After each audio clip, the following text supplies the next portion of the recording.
Mən Nurəddin Hüseynov, 5-ci yüksəliş müsabiqəsinin qalibiyəm. Hal-hazırda Baxer şirkətində marketinq kommunikasiyaları üzrə rəhbər olaraq çalışıram. Mən həmişə belə yaxşı mühitlərdə olmuşam. O mühitlərdə mənim ətrafımda həmişə faydalı insanlar, xoş niyyətli insanlar, ən azı uğurlu insanlar olub. Mən onlardan öyrənmişəm, onlar məndən öyrənib və biz beləliklə bir-birimizin həyatına müsbət toxunuşlar eləmişik. Mən fikirləşirəm, yəni mənim üçün həmin bu məsələlər, həmin bu mühitlər əsas həll edici faktorlardan biri olub.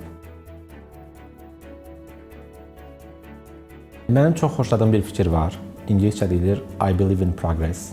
Azərbaycanca mən inkişafa, dəyişikliyə, yüksəlişə inanıram. Mən fikirləşirəm ki, biz içində olduğumuz mühiti, ətrafımızdakı şəraiti, onu dəyişdirmək, yaxşılaşdırmaq gücündəyik. Yetər ki, biz bunun üçün lazım addımlar ataq, lazım fəaliyyətləri görək. Mənə görə yüksəliş öz gücünü və enerjini vacib məsələləri cəmləməkdən başlayır. Bizi defokus edən çox məsələlər çıxa bilər, amma davamlı olaraq, dayanıqlı olaraq həmin o hədəf üçün mübarizə aparmaq, bax, yüksəliş buradan başlayır.